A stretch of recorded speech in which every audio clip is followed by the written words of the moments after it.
All right. Well, thank you so much for joining me on Rooted and Ascending. This is episode 4, where we're going to talk about a situation that many of us will never have to face.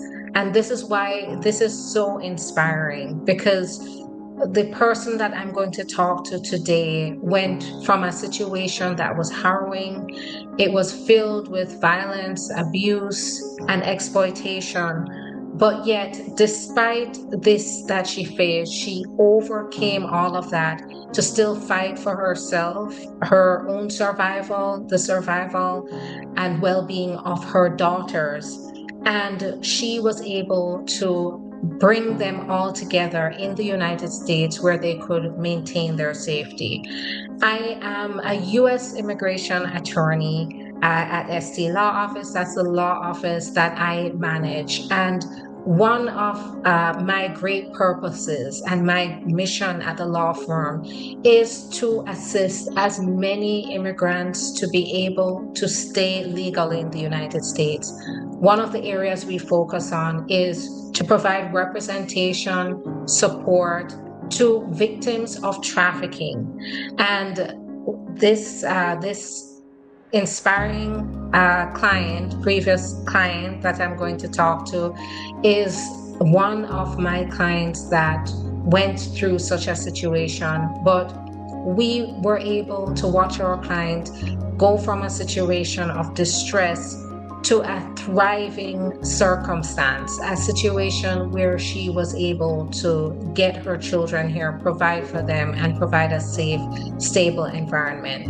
And so I'm going to share this story, but I'm going to give my client, and my client has been generous and gracious enough to be able to come on my podcast to share her story. And in order to bring awareness to issues like these that we face, especially immigrants, and also to offer support and information that can help somebody else rise up above a circumstance like this.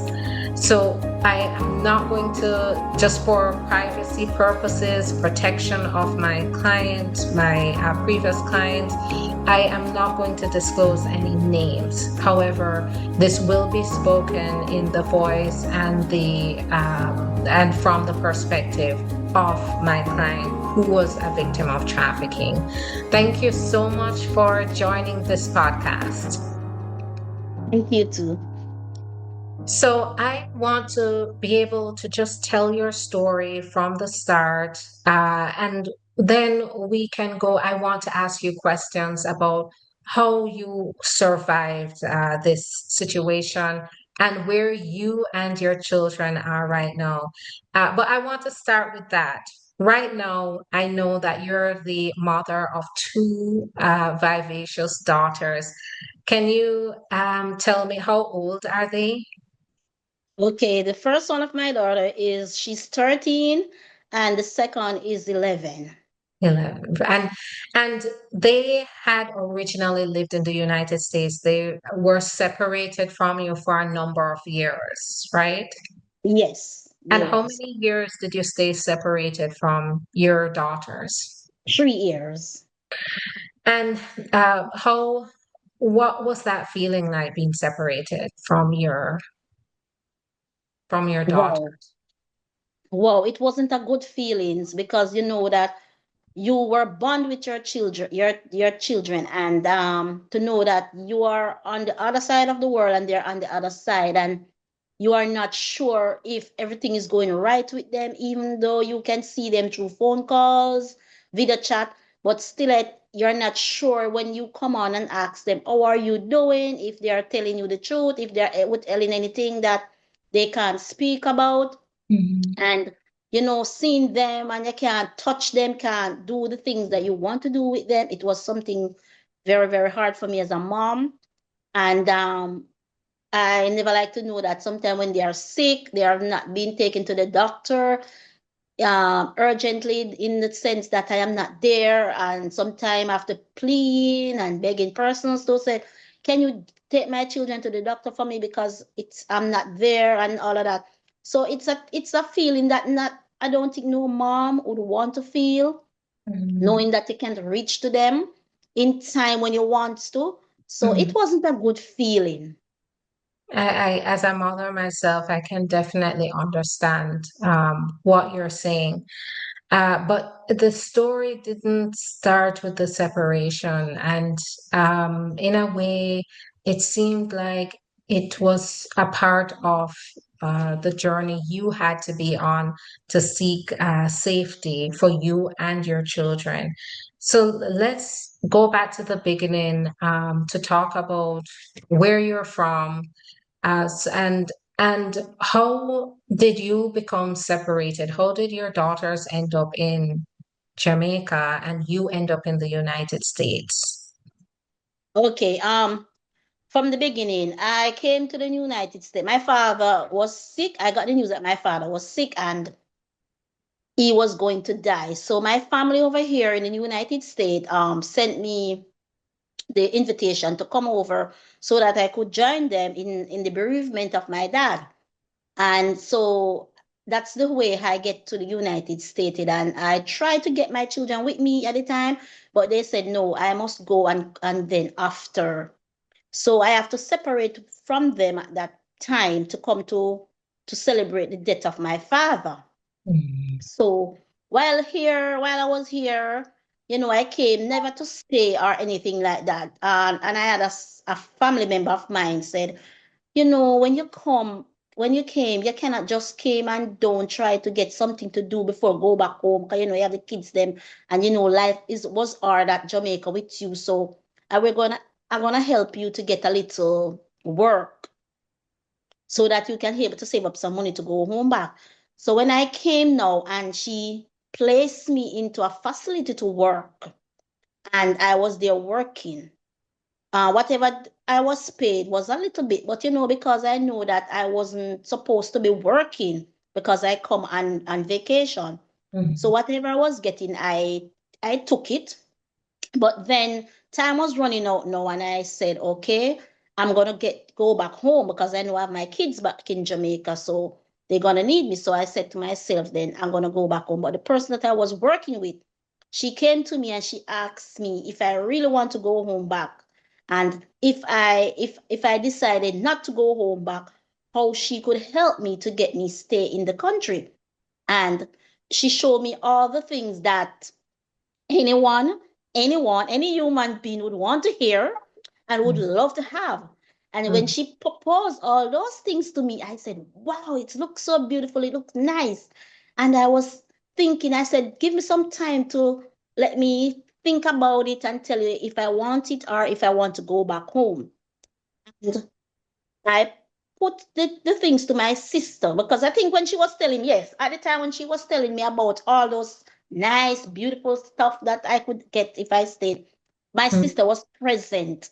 So after she left and we have our little private talk as a family, my family members said to me that, you know, you could take it, because how life was for you in Jamaica, and you were going through a lot of abuse back home in Jamaica and all these things that I was going through, because I had a rough life back home in Jamaica, to be honest with you.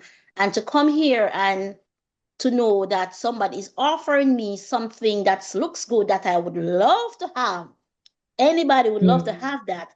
I decided, I talk about it, I think about it, and then I said, you know what? I'm gonna take that offer. So I said to I when she see me back, my boss see me back, I said to her, well, based off of your offer, I will take it. But then down the road now, after I take the offer, and she said, good. Working with her, going on with her. She was such a nice person at first. She treated me so good. She made me feel comfortable and all of that. Then Mm. after a time, she changes to another phase, and I was like, I don't know this side of her. So she was getting so abusive, so demanding, so controlling, and the long and the length of it, she goes far and wide with it, and I was like, I can't take this no more. If it is so, I supposed to be get documented in here to stay here. I Yeah. was like, it is a rough road to get it. If it is so, it is a rough road. And I kept going on with her, going on with her, and trying to, humble myself and to please her in every way I can, Mm, and to just to behave mm, myself. And then she started threatening me with a lot of stuff. If I don't mm, do what she says, she would mm. threatening me that she's gonna call ice on me and all the things that would make me scared of her. And I was like, Yeah. wow, what can I do? How can I get escape? So I was with her, working with her for a year and more, and I was like, oh my God, what am I going to do? So I always watch my phone. I always watch Facebook, when I don't have Mm, anything to do. I normally on Facebook, I always on Instagram until I buck up on you with some things. And I said to myself, let me take in this lady. I look at it, and I was viewing through, and every time I go on the phone and I was listening to everything you were there saying, and I said, and I was listening to the options that you were proposing out and telling people that they can be documented through, and I was there looking through. And one day I decided, said, I was looking through, and I said, let me tap on your thing and see if I could sign up on it. And I said to me, I was so scared. I was doing it. I was so scared. I was saying to myself, I don't want to try to reach out to anybody to get myself even more in deeper trouble, or to let me get even deported by reaching out. And I was yeah. scared. I was scared. I was scared. But I have served a God. I serve a God that I go to him and I said to God, I'm gonna do this. Help me through it. Let it be the best for me. And when I tap, I even when I fill out that application online, I did not put my right name there, and I put a different name. And then one day I was there working, and something said to me, say, go back and change the name that you put. And I Mm, went back into it and I changed it and I put my right name, I put the right number, everything that I put wrong because I was like saying to myself, I don't want to get in trouble by doing so 'cause I was scared. And then, yeah. that voice that said to me, go back and change it.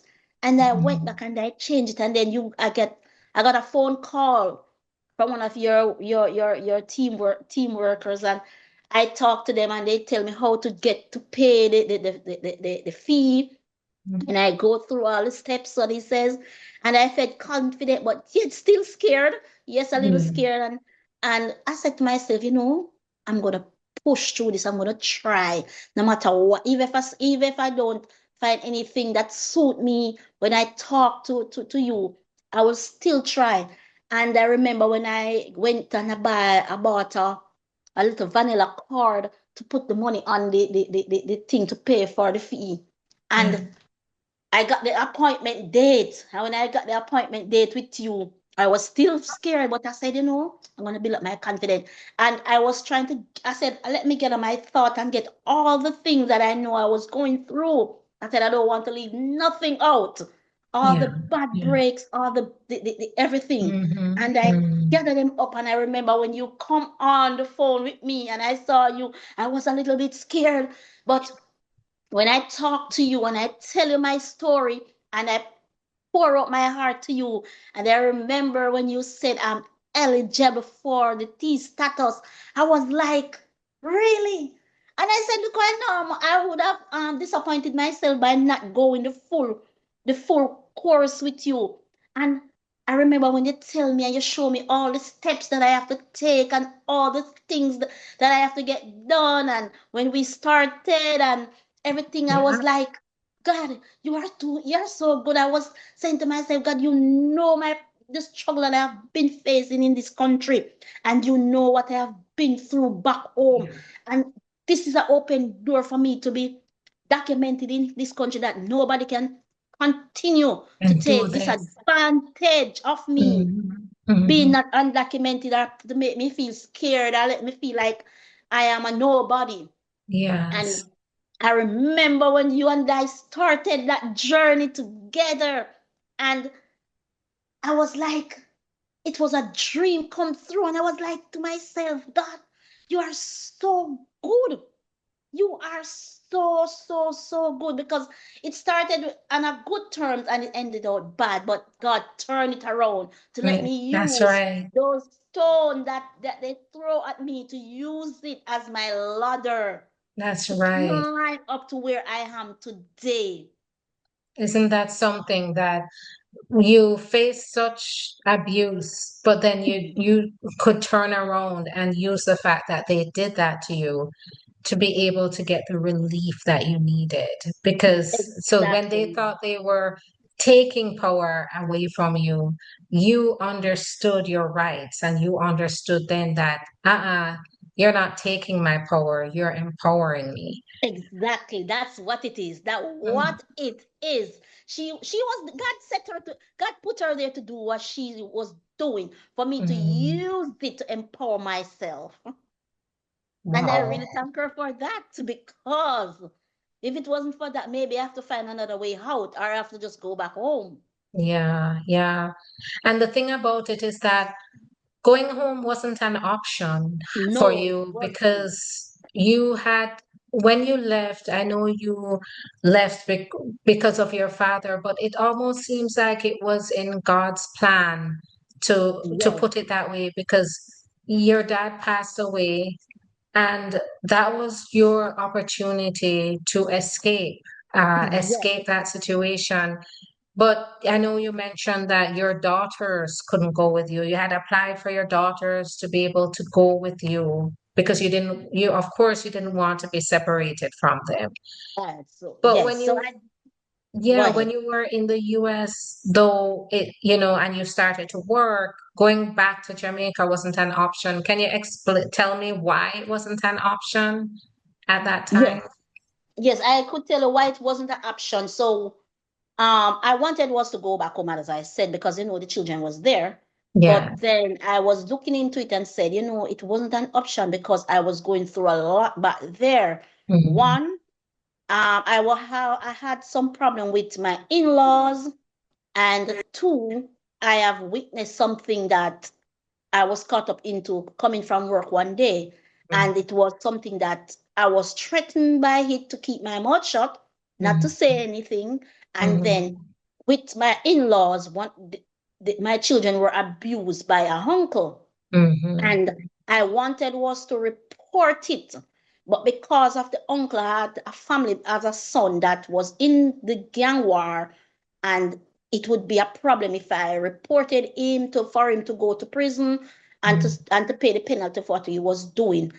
I could not able to report it the way I wanted to get it dealt with the way I wanted to, because I was scared for my life from the family, from the uncle's son, and also even that thing that I bucked up in while coming from work one night. I was even scared for that too. So I have two things hanging over my head that makes me didn't want to go back home either, because I know of those two things, and I know if I go back home, probably I would want to continue to press the charges on the uncle for my children, because when it comes on to my daughter, I am a no nonsense mother.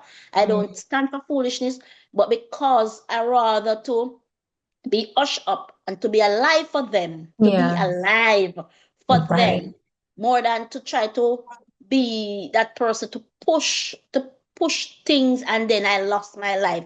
So I let go, and then God opened that door for me to come to America. So my father, right there, God see what I was going through. So he just let my father to be that string for me to pull myself up That's from the right. situation that I was in. So when my sisters over here reached out to me and said, "Come, dad is here and he's sick and he's going to die, and we're going to pull you up." And my family over here didn't know of my situation. Yeah. And they was trying many ways to even see, or they could even try to help me out of it by taking me out of the home that I was living in, place me somewhere else to live, and all of that, Mm. even to try to Yeah. change the children in school, just to get me away from the Um, situation, the yeah. issues that I was having. So Yes. when my father now passed, my sister said, "Come, come." And when I come up and I tried with the girls at the embassy. When I go to the embassy with myself, I take them too, and they said they're not giving them the visa. It was a bittersweet because I was like, oh my God, I got the visa, but my children Mhm. them didn't get it because Mhm. they were the main one I wanted to get it because they were the one that is in abuse at the time, Right, and right, I of wanted course. them to get it, and he says, no, you can't give them it. But I said to myself, I would go and see what it is like. But in the essence, said I wanted to come back home because I want to be there for them. I said I we rather stay together than die together more than Mhm. I am here safe and they are still in the abuse. So when I got the visa to come up, I placed my children in Jamaica with a friend, a Yes. stranger, Mhm. and I trust that lady. I trust her to take good care of my kids, and I tell her don't let them go by their family members' house in at no time at all. And I Yeah, remember yeah. when I came, she said yes, she will keep them, and she took them and she take good care of them, and she do as I said, and Mm. she protect them. She do everything for them as a mom while I'm here doing the little work, going through my abuse over here, continually going through abuse over Mm. here. And I Mhm. try to send back every little thing that I have to give to them to for their upkeepment and to put something in the lady and to continue to do the good for me what she's doing. So You know it what? was In this case too, it sounds like here you had your spouse, you had family in Jamaica, but here you were having to reach out to somebody else. You had described them as a stranger to be yes, able to get help, and sometimes it takes just reaching out to the right person. And right, that's what I sense here is you took the steps to protect your children, and that meant reaching out to a stranger to say, keep my children safe. And yes, you know what? I remember that promise that you made to them. I yes, remember you did make a promise. What was that promise you made to them, and when did you make that promise to your kids? yes. So I when I was getting ready now to come up to America, I remember call both of my daughters and I sat them down and I prayed with them and I looked them in the eyes and I said to them, Mommy's going to go away.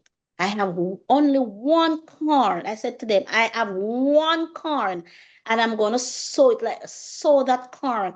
And when it's sown, it reap, Mommy will come back and get you. I said to them, Mommy will come back for you. And I promised my daughter and I hugged them and we cried together. And I said, don't worry. Mommy's going to find better for you and I Mhm. because my daughters they understand at the time that mommy was going through a lot. They see Yeah. many time I'm crying. They understand as much as they were smaller at the time. They understand that I was going through a lot. And I said to them, don't worry, mommy will come and get you. Yeah. And that's the promise I made to them. And even when I saw them through the airport, I said to them what mommy said to you, I will come and Oh get my you. gosh. Yes. Yeah, when they finally came to the US and they were really Yes, with you. So right. yeah, absolutely. Exactly. I remember that promise that stuck with Yes. me. And when we started to work together, I said the same thing, even though I have to, balance, make sure I am doing the work and working hard as possible to get to the result. That promise made me work even harder when I heard you say you promised them for everything they and you had to go through, because you yourself went through domestic violence, and of course, your daughters, and you had to seek to protect your life because you were being threatened as well as your children's life and well-being. Exactly. So it's an enormous. Many of us mothers, we know we would do anything for our kids, and many of us have been privileged not to have to be put to the test. But to hear your story, I definitely understand what you went through, and it's inspiring because it does take a level of bravery to overcome the kinds of horrors that you had to experience. So.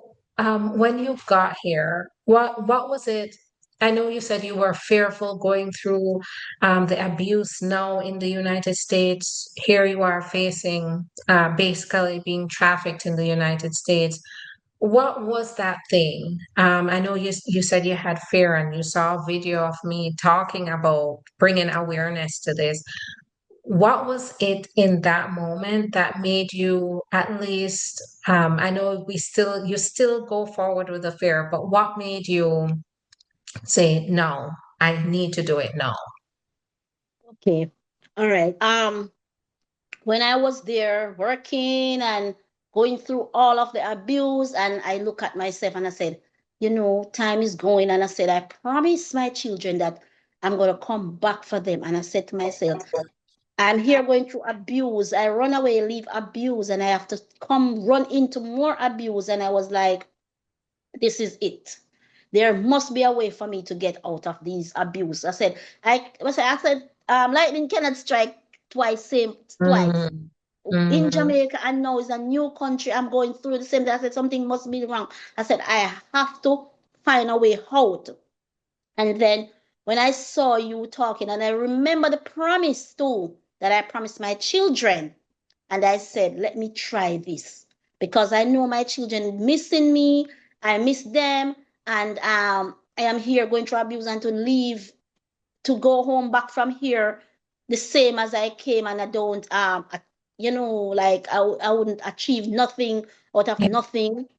I was like, no, I can't go back to where I'm coming from. I have mm, to push forward. I have to climb this ladder. I have to be an overcomer of all of what I have been going through. So yeah. when I saw you talking, I said to myself, I have to try. I said I rather try and fail than never try. Hmm, So hmm. that what is that everything when I think about my children and think about all the situation them that is coming down on me, I said no. There must be a light in the dark tunnel that I am in, and you were the light. I'm glad. I'm so proud to be a part of your journey, to be able to find liberation and to be empowerment. And that's why you're here today because you really inspire me. And with what would you say? Because throughout everything you've been through, obviously you have not only survived, you are thriving. Finally here with your children, and your children are thriving. What would you say brought you through those times? What was it that made you survive? What was that single thing that you said you relied on to bring you out of this bad situation or situations? One is my faith, my perseverance.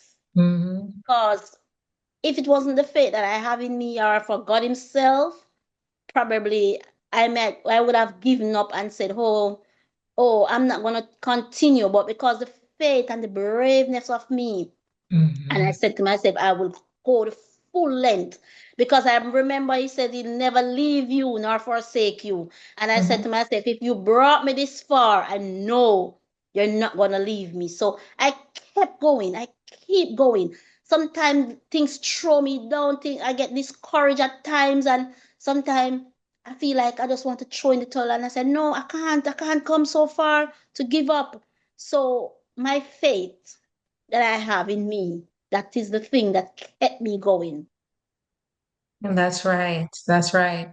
So there you have it, with I totally agree. Faith. And I think faith leads to perseverance. Definitely. It's what drives you, and that's what inspires me. That's what inspired me in your case is how vibrant you were, how you were so, even though you had gone through such That severe year.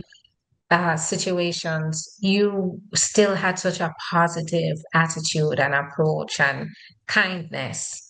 Um, you know, and you were brave. You were You're brave stuck in. because, oh, I'm can not you hear me? hearing you. Oh, are you able to hear me now? Yes, yes, I'm hearing you Yeah. now. Okay. I think, yeah, it's saying my internet is a little unstable, but you hear me now. Yes, I do. Yes. So, what would you say is, what do you consider, or let's talk about before this ordeal happened, before you had to face domestic violence and fight to save your children from abuse. What were your dreams and goals? What were your dreams and goals for yourself and your children and your family? Okay, so back home before all of these things, we want the best for ourselves. I was working back home. We were living happily before my children and after my children. And my family and I, we were doing so much. I was working as a um CSA, it is customer service agent in a at the University Hospital back home in Jamaica. Mm, And I was looking to like get me a home because where I was living, I was paying rent there, and my mom was alive, and mm. we all happy, trying Yeah, to pursue. And I was going back to school also, trying to get a career in being a PCA, mean um patient appreciate. care in the hospital because I want to step up Yeah. from where I was working. 'Cause I was working in the food and nutrition area. So I Uh, wanted to go on the ward now to taking care of residents of mm, like what I'm doing now here in America because I have a passion for it. I love people. yeah, I'm a people person. So, yeah, where I was just trying to succeed more in whatever dreams that are there that was open that I saw myself qualify for. So yeah, that's what I was doing there back home before all of this until all the things started happening. Even during the time of my trials, I was still pushing and pursuing my dreams, nevertheless, yeah. and taking care of my family because my mom was sick. At sometimes she gets sickly at times, and I have to be the one. Like I was a strong one there, trying to help her. She was living with me at the time until the time come she passed, and Sorry. then after she passed for a while, a little time now, I heard that my father is going down. So I was like, oh my God, I'm gonna be Mm, an orphan. Where's my parents? So yeah, life was good. It was good and good and good. It wasn't that bad, you know. yeah, We are yeah, looking for better each and every day. We are looking for better to strive, more than what we were at the time. So it was all good back then before. yeah. And then when the domestic violence started, I was like, oh no, I can't take this one. When it come on to my children, I'm a no nonsense person. Mm-hmm. And if it wasn't for the God that I serve and the love that I have, probably when I bucked up on what I bucked up with my daughter, if it wasn't for God, probably if I would have been in prison. But Yeah, I nevertheless, I hold understand. my peace and I humble myself and I take it. I get out of it the best way I could by just Absolutely. yes, the best way I could. I just take myself out of it the best way I could, and for that, God opened the doors for me to come through, even though some of the doors still did had mackerel in it, still joking me, piercing me, but Mm, he let me bear on through the pains, the scars. So now I am here, safe and sound, landed safe and sound now, where I can look back on my journey and talk about it right now, what we are all doing right now. And I can say, give God the glory with you and I and everybody that stand by me, for those who does, and even for those who help gathering those stones to throw at mm-hmm. me. Mm-hmm. I thank them for it also. That's right, because it did eventually lead to you being able to get to your goals. Because you talk about Exactly. your goal of becoming, is it a patient care advocate? Yes, that's what I wanted to do in Jamaica, but now I am a CNA. And CNA, and so you're working Right. in healthcare as you hope to do, taking Yes. care of the patients. Yes. So it's as if then you have observed, you've gone through the fire, you've walked Mhm. through the fire, but now that you've done that, you have a realization of a dream, so multiple dreams that you've had to be with Yes, your daughters, but also to be able to take care of patients. yes, yes. Nice, nice. And so I would ask if you had to give someone who is going through a similar situation, maybe abuse or trafficking or any, I would say at this point, you've been through such severe situations. I would say, what advice would you give to anybody who is just trying to survive one of the hardest times of their life? Well, so far, I would say to them to seek help. Sometimes it may seem difficult, or maybe the situation that you're going through, it seems that there is no help for you. Seek the help, nevertheless. Keep pushing, keep fighting, and don't be afraid to reach out, because sometimes you don't know what will be there for you. You don't know your blessing in trying to reach out. And when you hold back that, you miss your mark. So, because I was one of them that was fearfully didn't want to go the full step, because I said I've put in a wrong name, wrong everything when I was trying to fill out that application. And there is a voice said to me, go back and change it. And I go back and I change it and I put in everything that is right. And when they reach out, when I got back that call and I fix everything, here am I right now, can say, God, give to God be the glory, great things he has done, because now I am now safe.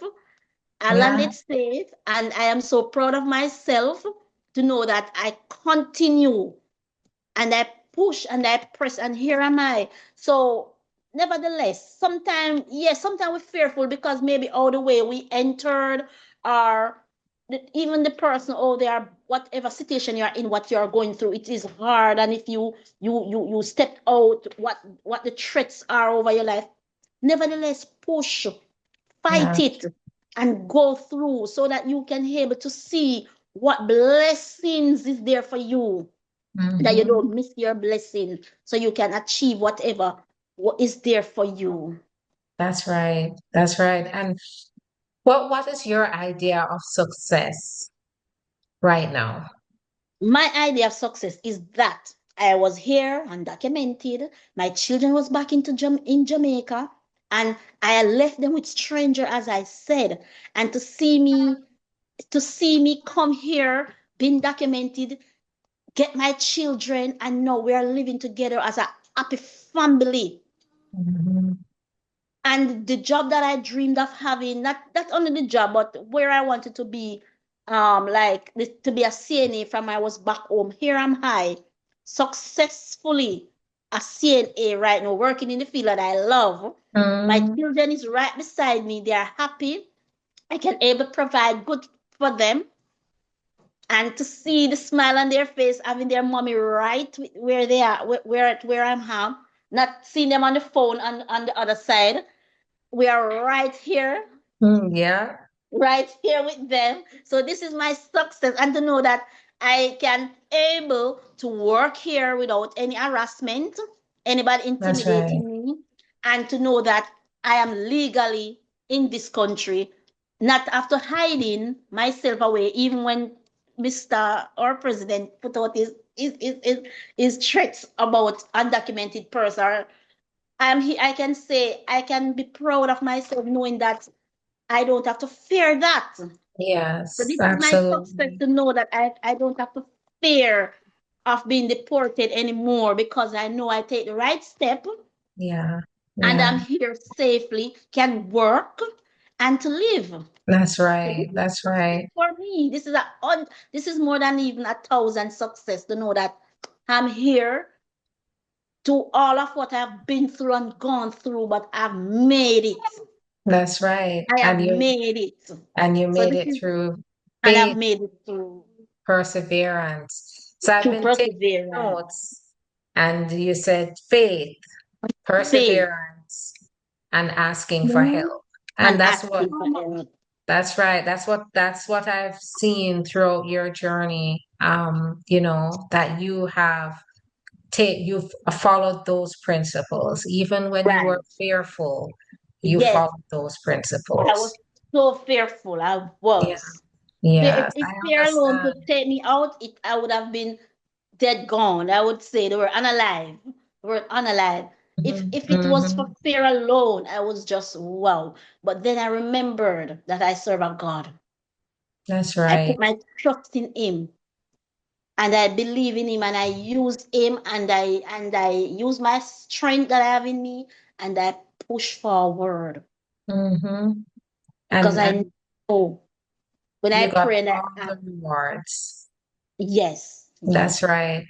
And to hear you say you're living your success right now, that makes me feel so good and just so honored to be a part of your journey to that success that you yes, wanted. yes, And it means it opens doors for other hopes and dreams and things that you're going to strive for in the future as well.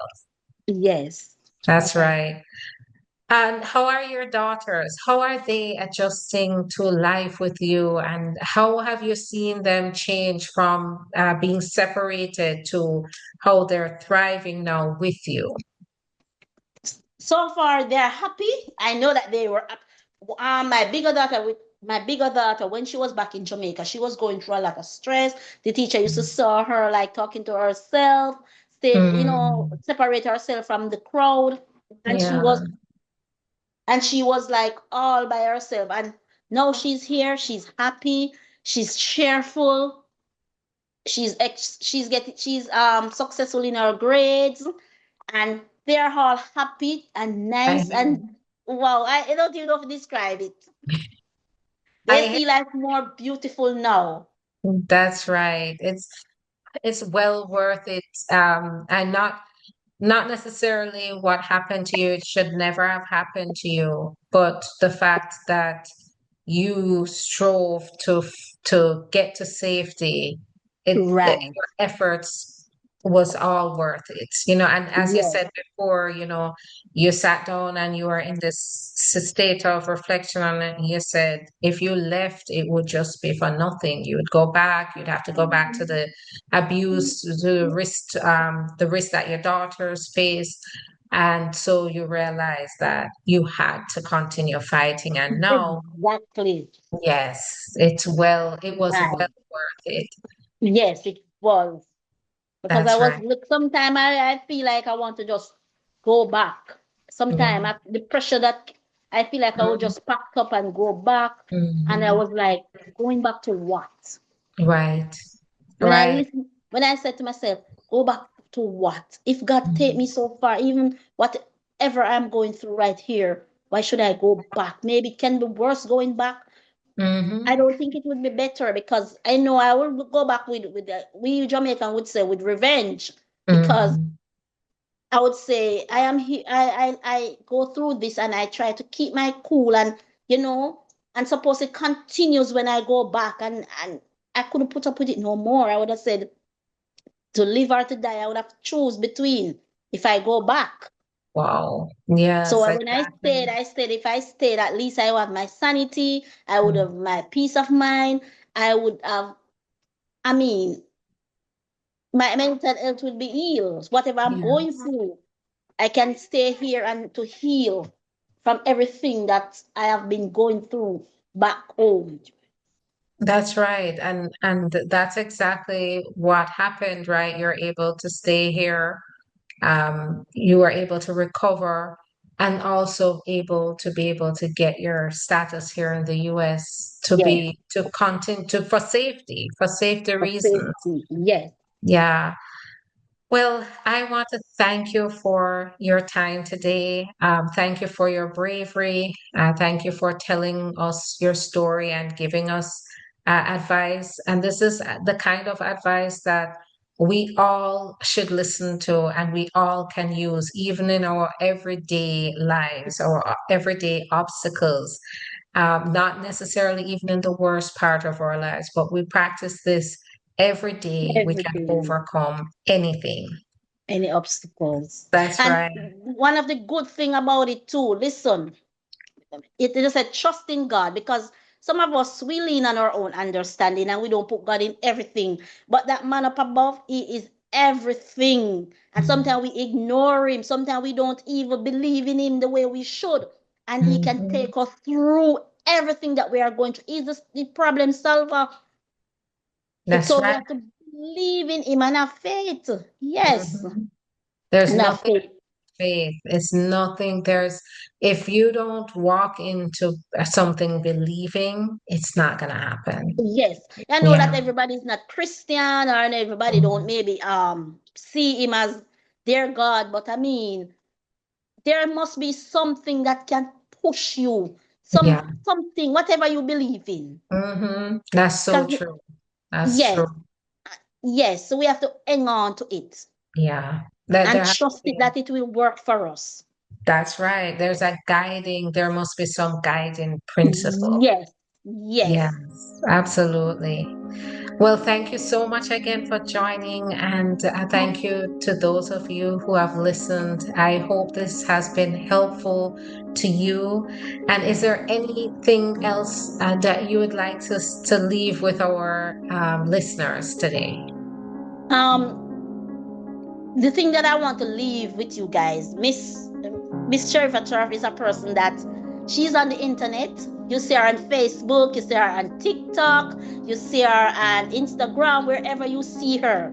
Just click that link because if I didn't click that link, I wouldn't be here today to share my story because she's the one that brought me where I am to be documented in this country. Without her help, it wouldn't be possible for me and my girls.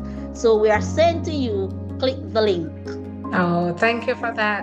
Thank you so much for that. I appreciate it. And once again, it's an honor to be a part of your journey, to be that person that one of the people in your story that you said you could reach out to, and I was able to help you. So thank you for that.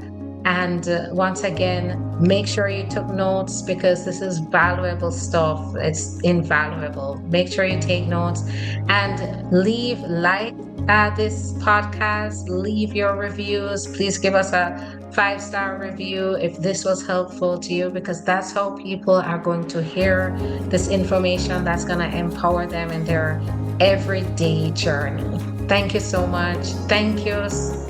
Thank you. Torian, say thank you. Come, Tori. Thank you. Say louder. Thank you. You're very welcome. Thank you.